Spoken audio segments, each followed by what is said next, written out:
don't think she should stay with you. I think for her mental health, it's not healthy. At the end of the day, it's not your decision. So you're going to have to sit back and just see what happens, aren't you? I don't have to sit back because you are going to have to sit back. Yeah, you want to bet? Ding, ding, ding. The fight is on between Claire and Rob. Yeah, she might be on crutches, but my money's on Claire. But spare a thought for Sophie. She's the victim here as her mum and her husband battle it out. She's stuck in the middle, stuck in the crossfire. And it really doesn't help that both of them are trying their best to manipulate her. I don't know why you're in love with him. It's all...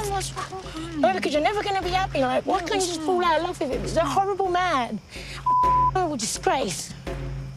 Look, everything Claire's saying about Rob is stuff that we've said too. But the fact that she's crying, the fact that she's using tears to manipulate her daughter is really tough to watch. But before we get to that, let's just start at the beginning. So, the last we saw the pair, Rob's friend Tarai was trying to convince Rob that Sophie had only married him for a green card. And when we joined Sophie and her mum in this episode, Sophie has recruited Claire to join her in her attempts to try and salvage her marriage. Last night, my mum told me that she wanted to talk to Rob and just confront him about how he's been treating me lately. So, I called him. Then he agreed to meet, which is a little bit surprising. Sophie's hope is that since Rob doesn't listen to her, maybe her mum will be able to knock some sense into him. But the thing is, her logic here is extremely flawed. I mean, Claire hates Rob. Not just hates him, she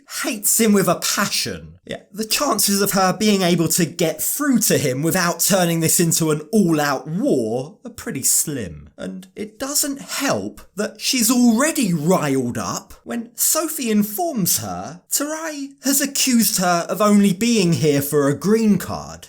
We come from London. We're British. We get free healthcare. There's loads of job opportunities. We don't need to come to America for stupid green cards. No, I know. Now, Sophie says that Rob told her all about the conversation he and Tarai had. Rob apparently maintained to Sophie that he stood up for her, which actually he did. That much was true. Rob himself didn't believe Tarai's claims. But the thing is, by even raising this point, he's already infuriated Claire. Claire's convinced that Rob must have said something to Tarai. He must have given him reason to doubt Sophie's intentions. And before they've even met, Claire's already rattled. I'm going to be calm, but it doesn't change what I'm going to say. I can't just talk.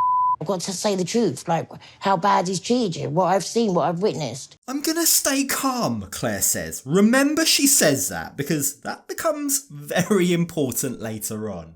It's obvious, it's crystal clear that Claire is going into this with a lot that she wants to get off her chest. She really doesn't seem to have any interest at all in hearing Rob's side of the story. She just wants to vent. So knowing this, knowing that that's the case, you've got to question what's Sophie thinking in bringing her mum here. Surely this has the potential to backfire spectacularly. I just think she might be able to make him listen. At the end of the day, she is my mum. She's my mum and my dad. That's someone that he should listen to how she feels and she can maybe get across better to him. Sophie wants Rob to understand that if his behaviour doesn't change, then she's gonna leave him. But the thing is, she's been saying this forever. His behaviour's been getting worse and worse. This appears to be an act of desperation. She knows that Rob and Claire can't stand each other, yet she's hoping that Claire might be able to make Rob see sense. It seems highly unlikely. Now, when Rob eventually turns up, there's some very, very, very awkward small talk between husband and wife. It's so painful to watch, in fact, that Claire just can't take it anymore. So, this is all lovely and sweet, but there's obviously a big elephant in the room. It's about you two. Your marriage is an absolute train wreck. Right, well, that's one way to get the conversation started. Claire really doesn't mince her words, does she? The thing is, Claire isn't here for a conversation. She's here to lecture Rob, to tell him off. She wants to point out every single thing that she believes is his fault for the marriage falling apart. And believe you me, she doesn't want any answers back from him. She expects him to listen and take it all in. But her lecture soon comes to an abrupt halt when Sophie stands up for Rob. She, for some inexplicable reason, takes Rob's side when Claire accuses him of being a bully for his behaviour at the lingerie shop. Yeah, I didn't do it on purpose, and I didn't... You need to stop. I'm saying though, like, he didn't purposely, it wasn't bullying. Look, as soon as he's in front of you, you're melting again.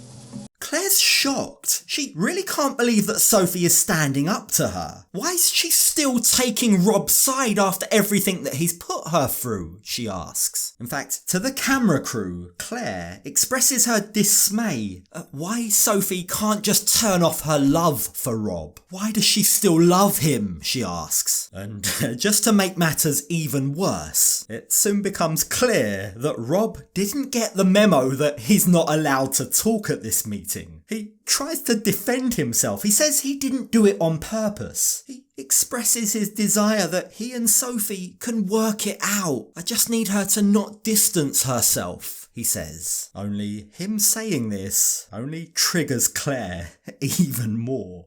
Look, this is why you can't be with him. Yes, two people should work it out, of course. But one person who's being talked to like a piece of Stop, let me finish.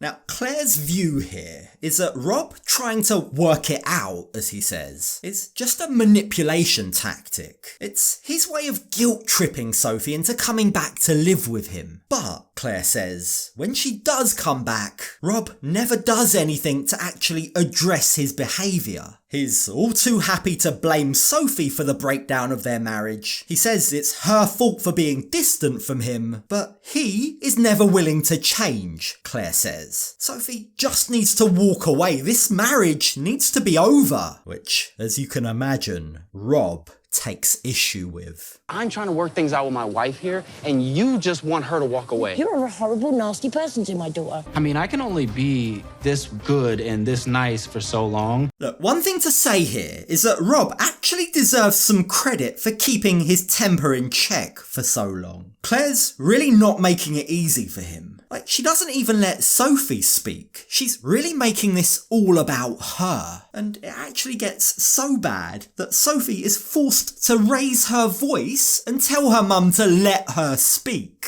And that is Rob's opportunity to pounce. He tries to use this small opening as an opportunity to turn Sophie against her own mum.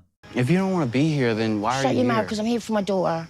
That's why I'm here. But she's asking you to stop talking, I'm and asking you're you- saying it's you- so but- and painful. you don't So, like, feel- what happens next? Notice how Rob's also talking over Sophie. This entire meetup was Sophie's idea, yet I think she's now definitely regretting that. It's descended into some sort of weird pissing contest between her husband and her mum. I mean, both of them think that they own Sophie. They both seem to think that they and they alone should control what she does. I don't think she should stay with you. I think for her mental health, it's not healthy. At the end of the day, it's not your decision. So you're going to have to sit back and just see what happens, Yeah, aren't I you? don't have to sit back, because You are going to have to sit back. Yeah, you want to bet? Sure, she may have a cast on her leg, but I don't doubt for a second that she'd fight if she had to. And I bet she's got a mean right hook. Yeah, Rob better be careful. Claire tells him that she's doing this because Sophie's dad's not around. You wouldn't get away with this if her dad was here. No good man would allow their daughter to be treated this way, Claire says. And it's at this point that Rob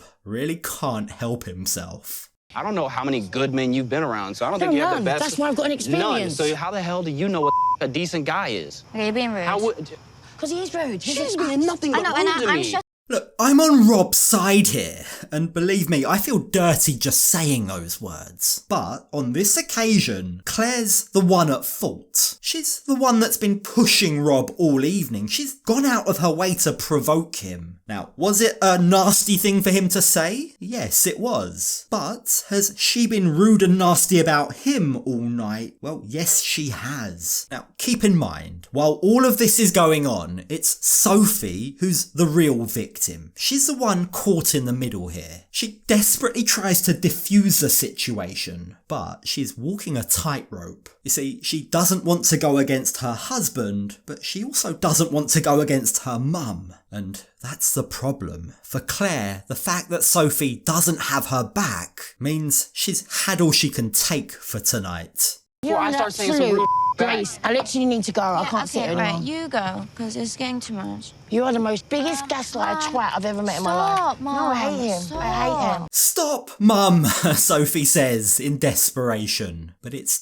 too little too late. Sophie wanted a calm conversation. Her mum promised her calm. This couldn't be further from that. But I think Sophie also needs to take some accountability for bringing her overly protective, overly emotional mum to this meeting. We could all see what was going to happen, so why couldn't she? Well, all that's left now, the cherry on top of this cake, is for Claire to now turn on the waterworks. I don't know why you're in love with him. It's Mom, all... what's wrong? No, because you're never going to be happy. Like, why can't you just fall out of love with him? He's a horrible man. Horrible disgrace. For as much as Claire takes issue with Rob's manipulation of Sophie, what she's doing here is also very manipulative. It's a horrible, horrible insight. It's a horrible foreshadowing of the off-screen drama that we know happened since filming ended. Claire has every right to want to protect her little girl, but the way she goes about things, her emotions, her actions are all very volatile. Like, even the way that she's crying here, right? I understand that what Rob said may have cut deep, but her reaction is out of proportion, especially given the way that she's been acting towards Rob all night. And just watching this, watching how Sophie interacts with her mum here, again reminds us of what Sophie told us earlier this season, that Sophie had a tough childhood. She was the one that had to grow up quickly. She was the one that almost had to mother her own mum, and you can kind of see that here. Just, I can't do any more with him. It's fine, it's fine. It's feel bad for you because you're in love with It's just everything he says just sent me crazy. Just going around in circles. For Claire to be acting this way, for Sophie to be the one consoling her, just negates this whole evening. It's just making all of this about her. Now, Sophie desperately tries to placate her mum, but it really gives us an insight into the volatile environment, her upbringing, that's made Sophie the way that she is, that's made her a people pleaser. Like Claire herself said, when Sophie's in front of Rob, she just melts. She forgets everything that he's put her through. But equally, it seems she's exactly the same way with her mum too. And we watch Sophie again try to juggle this delicate balancing act as she walks over to Rob to make sure that he's okay. She's somehow fallen into the role of caretaker tonight. You okay? Yeah. You just have to be careful what you say. I try You don't not realize to, how but much you she accept says me. low blow. Sophie tells Rob that she understands, but she also says that knowing Claire's history, Rob should have known better than to blow up. He shouldn't have made snarky remarks about her. Now, Sophie also asks Rob to apologise to Claire, but honestly, not only do I not think now's the right time, but if anything, I think it should be Claire that apologises first. I mean, she was the main antagonist in all of this, wasn't she? I tried to give an honest answer, and she didn't like It's not fair that. to put me in the middle of this situation. I didn't put you in the middle of it. Sorry, Sophie, but this one's on you. You know your mum and you know Rob. You know that they don't like each other, so you really should have seen this coming a mile away. Sophie may be desperate for someone else to blame, but actually, for once, it's not Rob's fault. She wanted Rob to prove that he could change. She wanted him to prove that he could be nice to her mum. And from what we saw, I think he tried. I think he really did make an effort. But, unfortunately, Sophie doesn't agree. Neither of them made an effort, and it's like, I don't want to choose sides. But at the same time, it's like, everything that I do to try and fix the relationship backfires, and I'm constantly trying for what? But Rob sat there and took a lot of shit, But Sophie isn't willing to see that as effort. She keeps repeating that she wants Rob to prove with actions that he can be a different man. But now that he's actually gone some way to doing that, she doesn't see it. She doesn't think it's good enough. So with that in mind, what exactly does Sophie want? Where the hell do they go from here?